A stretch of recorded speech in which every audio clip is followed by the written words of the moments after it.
Muqaddimatun bermula ini itu satu muqaddimah.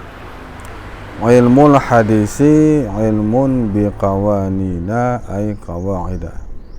Bermula ilmu hadis itu ialah sebuah ilmu dengan segala kanun-kanun. Artinya dengan segala kaedah-kaedah yang berhubungan dengan ilmu hadis. Seperti contoh kaedahnya ialah kullu hadisin sahihin maqbulun. Itu sebuah kaedah. Setiap hadis bermula setiap hadis yang sahih itu maqbul.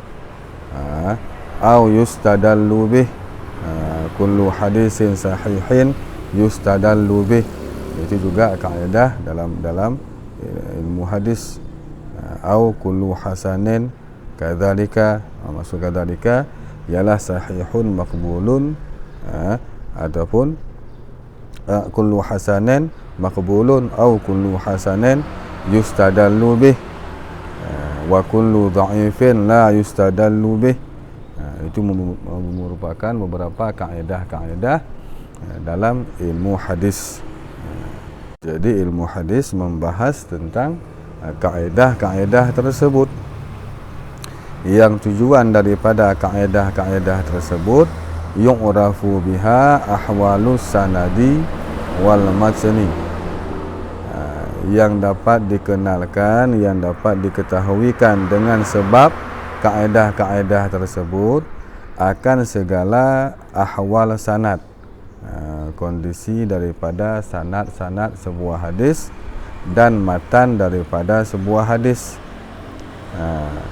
Min sihatin wa hasanin wa du'fin wa ulwin wa nuzulin.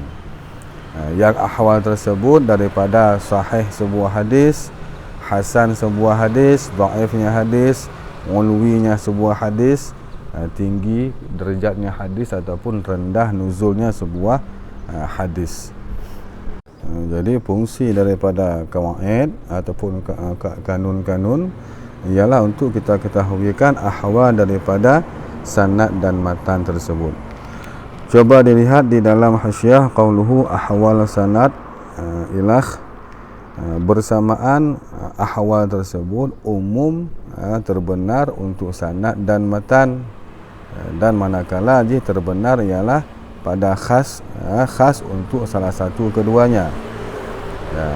Maka qauluhu, kata-kata syarah min sihatin wa hasanin wa du'fin wa amin, itu ialah ahwal yang umum untuk keduanya sanad dan matan. Sanad dan matan bersifat dengan sah, bersifat dengan hasan, bersifat dengan dhaif. Itu sah, hasan, sahih, dhaif merupakan ahwal daripada sanad dan juga ahwal daripada si matan. Ada juga ahwal yang khususiyah untuk matan, dan ada yang khususiyah untuk sanad. Wa qauluhu ulwin wa nuzulin. Dia ulwin dan uzulin merupakan ahwal yang khusus untuk sanad saja. Tiada sanad yang ulu, ada sanad yang nuzul. Itu sifat ataupun khususiyah ahwal daripada si sanad. Kama sayati disebutkan pada nazam, pada bait wa kullu ma qalat ilah. Sedangkan ahwal yang khas untuk matan wal khas bil matni ialah karrafa wal qata. Dirafa dan kata merupakan ahwal khususiyah untuk si matan. Di syarah di luar menyebutkan secara umum, untuk keseluruhannya, manakala ahwal yang khususiyah untuk sanad saja ataupun untuk matan saja ataupun memang untuk kedua-duanya. Masih dalam khasyiyah, coba dilihat wa'alam annahu, ketahuilah sesungguhnya pekerjaan la talazuma baina sanad wal matan, tiada jenis talazum antara sanad dan matan, dalam artian belum berarti di ketika sanad sahih matan juga sahih, demikian juga sebaliknya.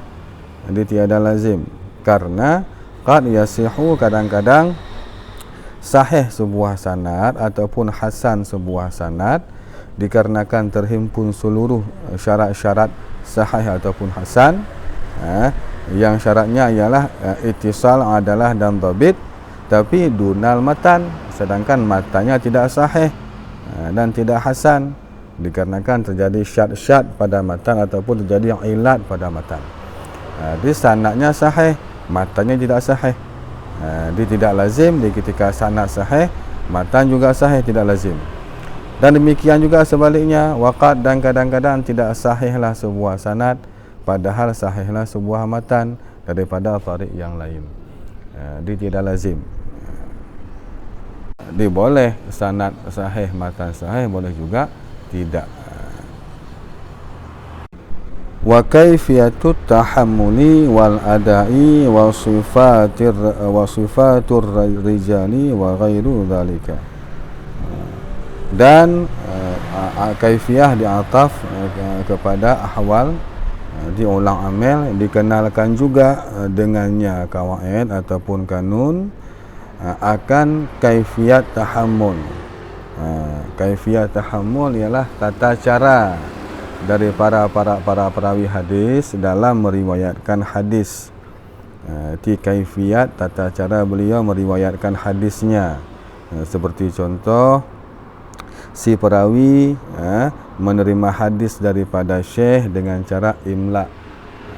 Ada seorang syekh membacakan hadis kepada si perawi tersebut. Itu kaifiyat salah satu.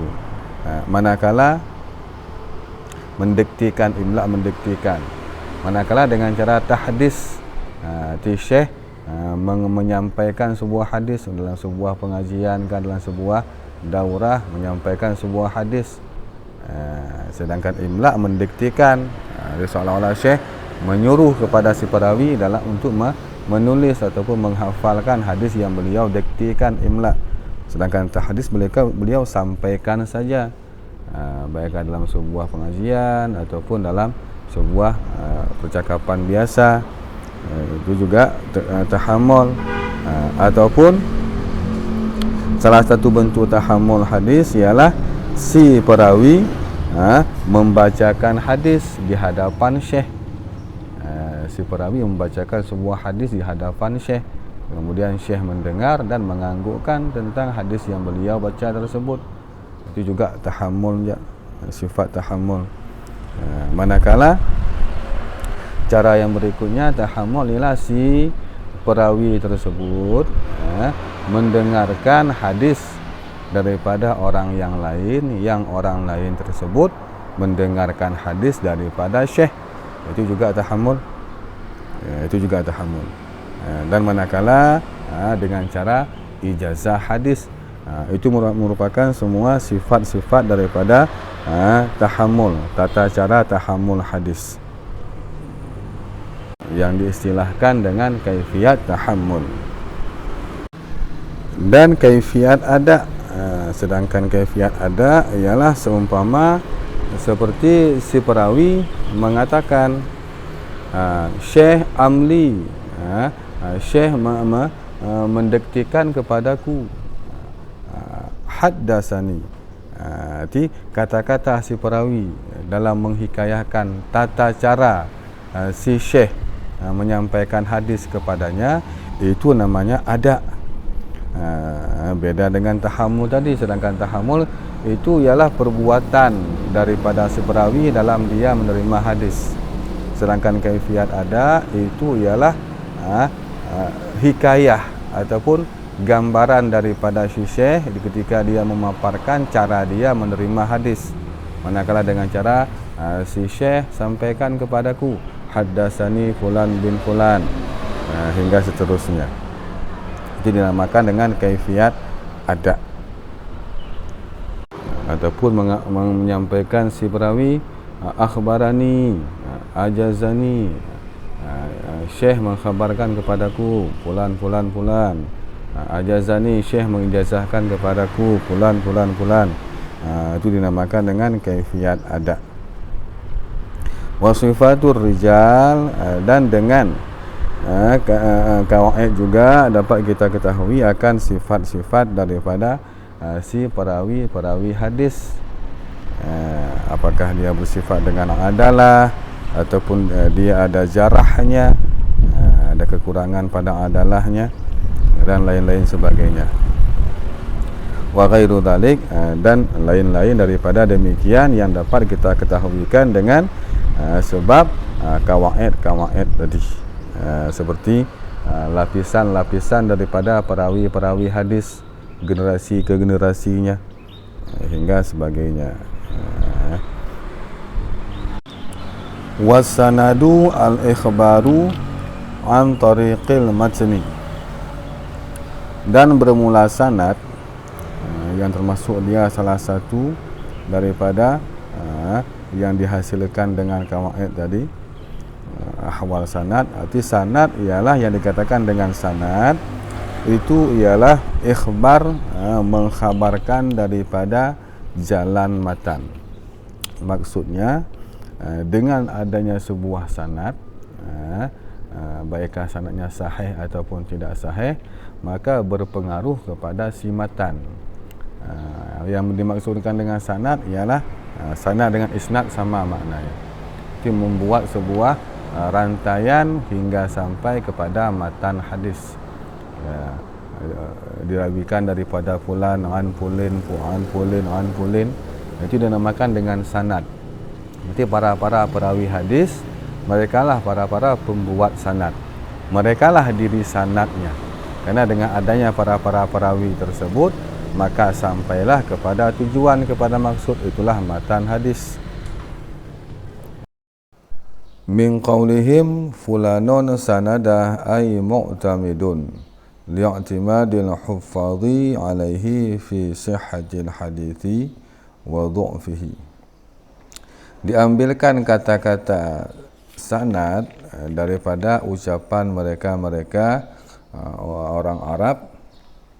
Dalam bahasa sehari-hari mereka mengatakan fulanun sanada, bermula si fulan itu membuat sanad. Arti sanada mu'tamidun, artinya berpegang.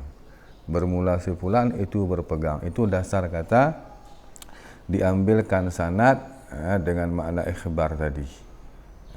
Di sanad bermakna i'timad, bermakna berpegang. Alasan pengambilan pada makna tersebut li'timadi, dikarenakan berpegang para penghafal hadis atasnya sanad pada sah sebuah hadis dan pada dhaifnya sebuah hadis.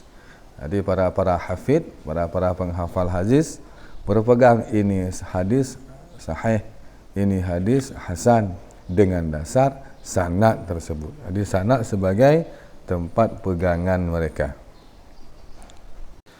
Aw minas sanadi wa huwa martafa'a wa ala min safhil jabal. Min safhil jabali. Ataupun diambilkan kata-kata sanad daripada kata-kata sanad. Sanad yang bermakna wa huwa, dan bermula dia sanad itu mah yang tinggilah ianya ma, wa ala, dan tinggi itu ataf muradif sama ala, dan irtifa'nya tafsir. Arti ala mentafsirkan irtifa'. Jadi ada juga yang mengambil dasar kata daripada sanad yang bermakna irtifa'. Sedangkan di atas sanad bermakna i'timad. Sekarang pada makna irtifa'. Yang diambilkan daripada safhil jabal, daripada puncak bukit, puncak gunung. Kenapa diambilkan kata-kata sanad pada pendapat yang kedua daripada sanad bermakna irtifa'? Li'anna al-musnida yarfa'uhu ila qailihi. Karena sesungguhnya si musnid, orang yang membuat sanad, itulah para perawi hadis, itu mengangkat ianya, meninggikan ianya si musnid akan ianya matan hingga sampai kepada si pengucapnya matan, itulah Rasulullah sendiri. Dari paling bawah naik ke atas, naik ke atas, naik ke atas hingga sampai ke puncaknya, itulah yang empunya matan Rasulullah. Sama lagi umpama makna puncak bukit, sang pendaki Kan menaiki sebuah bukit, naik sedikit, naik sedikit, naik sedikit dengan menggunakan alat-alatnya hingga sampailah ke puncak bukit. Demikian juga para perawi, naik sedikit-sedikit dengan menjajaki para perawi yang di atasnya hingga sampai kepada puncaknya, puncak matan. Wal matnu, hadis di belakang disampaikan bahawa salah satu fungsi ilmu hadis ialah mengenal ahwal matan. Dia dikatakan dengan matan ialah wal matnu ma yantahi ilaihi ghayatus sanadi minal kalami. Dan bermula matan itulah ma yang sampailah kepadanya ma oleh ujung daripada sebuah sanad. Yang sampailah kepadanya ma oleh ujung sanad, yang ma tersebut ialah daripada sebuah kalam. Itulah kalamnya Rasulullah. Itu maksud daripada matan. Jadi penghujung daripada sanad itulah dia matan. Jadi sanad rantaian yang menyampaikan kepada sebuah matan.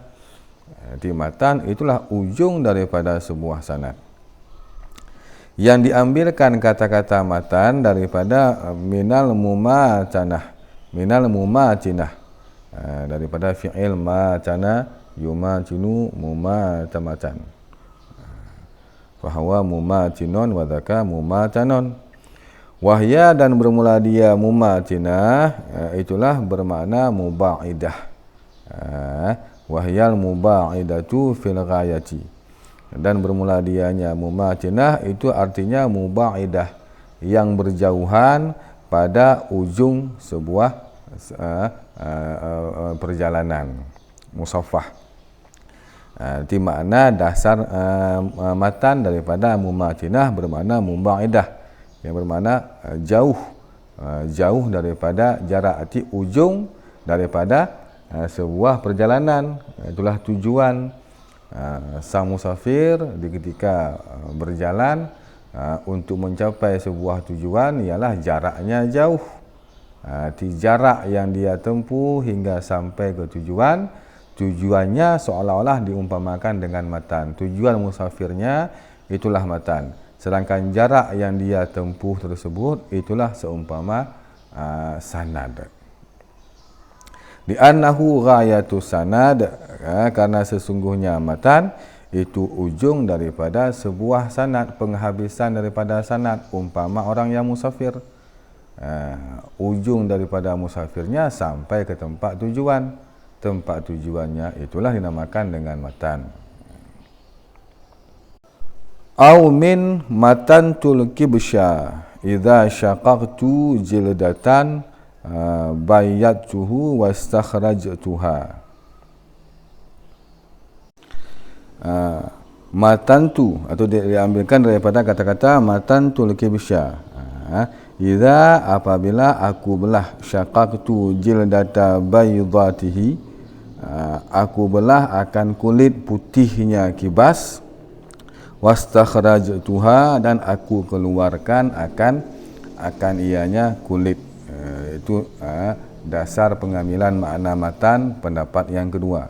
Diambilkan daripada kata-kata matantul kibsya bermakna syaqaqtu wastakhrajtu. Itu makna daripada matan.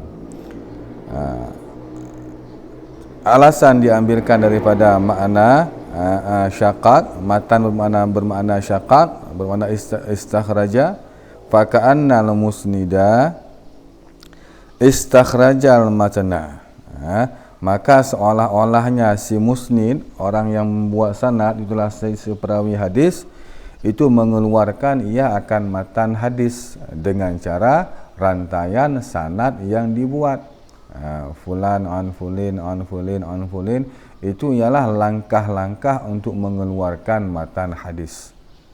Seolah umpama seperti orang yang menyembelih kibas untuk mengeluarkan kulit kibas tersebut, mengeluarkan isinya kibas dengan cara dibelah kulit dan dikeluarkan si kibasnya bersih daripada kulit. Au minal matni wa huwa ma salaba wartafa'a minal ardi.